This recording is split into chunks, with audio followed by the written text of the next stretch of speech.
Do you feel anything? Right now, no. No. Okay, good. Okay. Now you can rest. You can take off your mask. Double mask, right? Matt pakai masker double. Ini mukanya. Ih, lucu. Ayu Patrick dan Matt.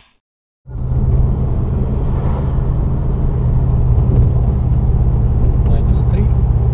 Keeps going down as the road is going down.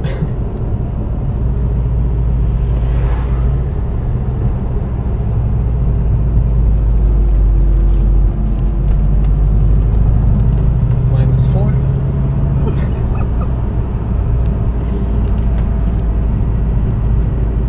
Nice.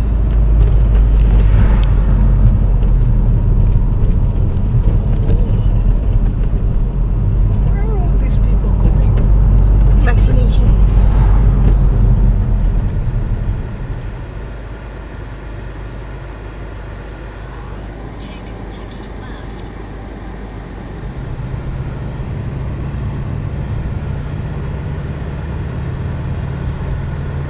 Teman-teman, hari ini saya sedang mengantar Matt untuk mendapatkan booster dosis ketiga dari vaksin COVID. Untuk teman-teman yang baru gabung, kenalin dulu, nama saya Ayu. Saya tinggal di Budapest, Hongaria bersama suami dan anak saya.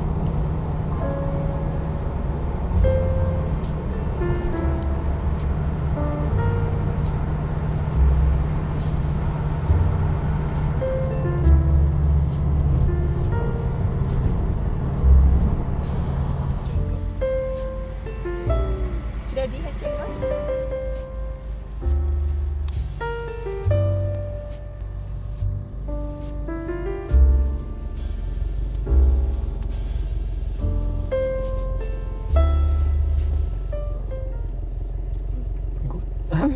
Yeah, it's tighter. Are you ready, Matt? No. Scared? Yes. It's okay. Daddy will protect you. I'm scared. Too bad. Bye. Bye-bye. Update situasi pandemik di sini saja dan kebanyakan negara Eropa sudah banyak Omikron di mana-mana. Kemudian untuk sekolah maupun orang-orang bekerja tetap masuk seperti biasa. Kebetulan untuk Matt, libur musim dingin akan berakhir besok hari Minggu. Hari Senin dia sudah akan masuk seperti biasa dan saya agak khawatir juga teman-teman. Karena dia sekolah di international school. Setelah libur 3 minggu, pastinya teman dan para guru baru mudik. Ada yang ke Amerika Serikat, ada yang ke Inggris, ada yang ke Jerman, berbagai negara lainnya.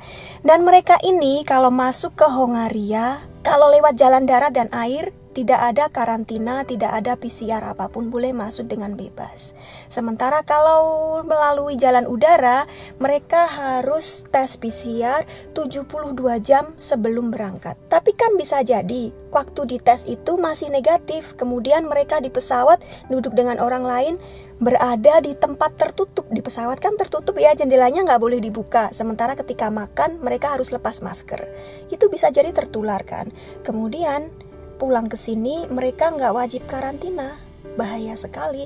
Saya dengar juga kabar di Indonesia kemarin itu ada orang datang, saya nggak enak, saya turunkan dikit ya. Jadi kemarin saya dengar kabar Ashanti di Indonesia juga positif Omikron. Dari 13 orang dalam rombongan, 6 orang ternyata positif. Dan itu mereka ketawanya karena di Indonesia ada karantina dan ada tes PCR seperti itu kan. Jadi langkah-langkahnya jelas, kalau di sini nggak seperti itu. Kemarin tetangga saya juga baru pulang dari Amerika Serikat. Jadi Ayah Matt sudah bilang, tolong jangan sampai ada kontak dulu dengan orang itu. Siapa tahu dia sebenarnya membawa virus. Kita kan nggak tahu karena nggak ada PCR lagi setelah dia turun dari pesawat. Kemarin gelombang keempat varian Delta itu belum benar-benar habis di Hongaria. Sekarang sudah kemasukan Omikron. Dan kenaikannya itu sangat tiba-tiba sekali. 3 hari yang lalu di sini masih 2.500 kasus atau berapa, pokoknya 2000-an gitu. Hari berikutnya sudah di atas 5.000. Kemarin sudah di atas 6.000. Jadi naiknya pesat begitu. Kalau teman-teman lihat grafik virus corona di berbagai negara Eropa, itu naiknya kan zut begini. Dan juga kalau melihat di Amerika Serikat hari Senin kemarin tembus 1 juta kasus dalam satu hari. Di UK, di Inggris juga di atas 200.000 kasus. Kalau sekarang kami hanya di rumah saja. Terakhir kami ke supermarket itu mungkin bulan Juli atau Agustus kemarin. Kalaupun ada keluar yang perlu sekali, biasanya itu mengurus dokumen untuk nenek Matt. Itu pun hanya ayah Matt dan harus pakai masker tentunya. Untuk hal-hal yang nggak perlu seperti ke pasar Natal, untuk hiburan seperti itu kami benar-benar enggak. Kecuali mungkin ke tempat-tempat yang benar-benar sepi, ke hutan, ke gunung di dekat rumah seperti itu ya kami masih bisa. Tapi sekarang benar-benar dingin, minus 5 derajat Celcius, jadi Matt juga males. Oke, capek megangin kamera jadi lebih baik begini. Oke, kita lanjut lagi. Untuk kami sebenarnya kami nggak panik ya teman-teman, cuma kan kami jaga-jaga. Masalahnya kalau sampai masuk rumah sakit itu susah juga. Misalnya Matt yang masuk rumah sakit, itu orang tua sama sekali nggak boleh menjenguk. Dan teman-teman tahu Matt itu makanya susah sekali.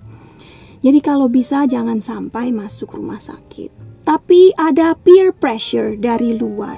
Ini suara saya kedengaran agak serak ya karena dingin. Jadi kami hidup seperti ini mungkin untuk orang lain terdengar paranoid.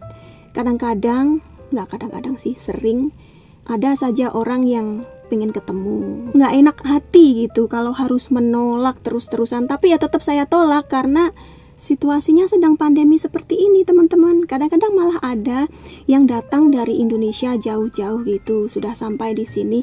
Bayu, kapan dong bisa ketemu? Maaf sekali. Kalau turis datang dari Indonesia sampai ke sini kan nggak harus dikarantina.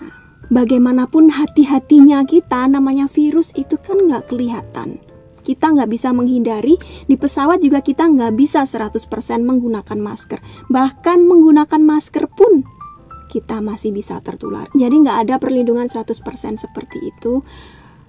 Untuk amannya kalau nggak perlu sekali, sekarang memang saya menghindari untuk bertemu dengan orang lain. Sebenarnya musim panas besok saya berharap ibu saya dari Indonesia, Mbah Ti, bisa datang ke sini. Karena dulu dengan bapak saya, ya nggak bisa, bapak saya sudah sakit. Kalau perjalanan jauh seperti ini kan susah. Dan sekarang bapak saya sudah nggak ada. Saya pikir ibu bisa kesini sebentar begitu, tapi ternyata situasinya seperti ini. Saya tanya ibu juga, beliau takut. Kalau di luar, di udara luar seperti ini sih masih bisa, tapi di pesawat kita bisa lebih dari 20 jam, itu ada resiko.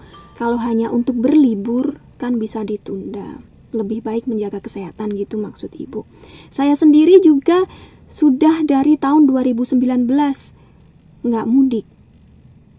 Banyak juga teman-teman yang tanya ya, ini bukan karena ayah Matt pelit. Enggak, bukan karena saya nggak kangen keluarga, tapi demi menjaga keamanan juga. Bahkan bapak meninggal pun saya juga nggak bisa datang ke sana kan. Ini saya juga sedih gitu, nggak bisa pulang melihat bapak untuk terakhir kalinya. Tapi meskipun saya mudik kemarin juga nggak akan bisa bertemu bapak lagi, karena kan bapak meninggal karena COVID. Dari rumah sakit langsung dibungkus, dimasukkan peti.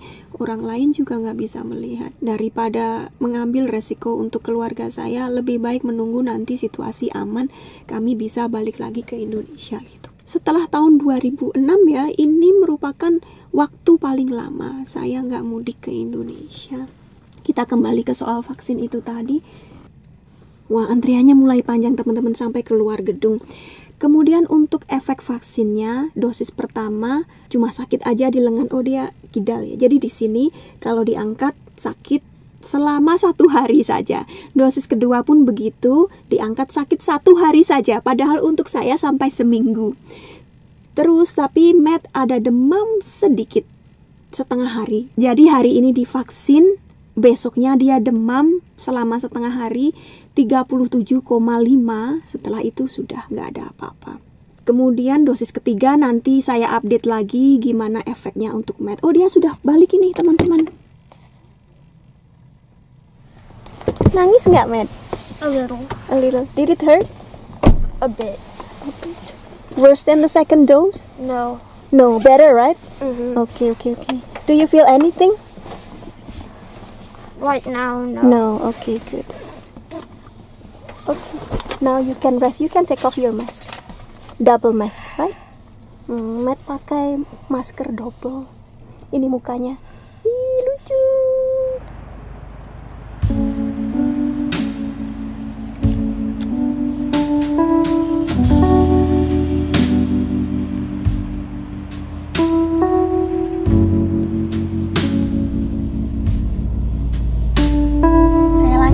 Sambil kami sekarang sudah dalam perjalanan pulang ya, karena mereka sudah balik lagi. Jadi untuk Matt nggak ada efek samping yang terlalu kelihatan kecuali demam sedikit itu tadi, hanya setengah hari. Kalau untuk saya biasanya di ketiak begitu ada terasa kayak ada benjolan gitu ya teman-teman. Dosis pertama, dosis kedua, dosis ketiga begitu semua. Kalau dipakai begini ini terasa gitu. Tapi kalau kita mau tes mamogram, ini akan memberikan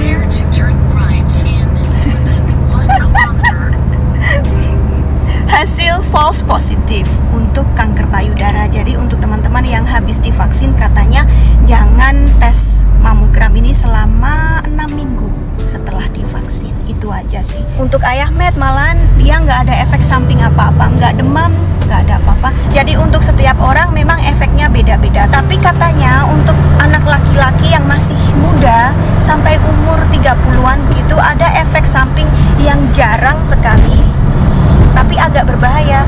Katanya ada pembengkakan di what was the side effect for young boys in Pfizer? Like there was heart inflammation. Jantungnya ada bengkak gitu teman-teman, dan itu bahaya ya. Jadi harus dijaga kalau dadanya terasa sakit gitu. Kalau untuk Matt sejauh ini nggak ada apa-apa, tapi nanti saya update lagi kalau ada apa-apa.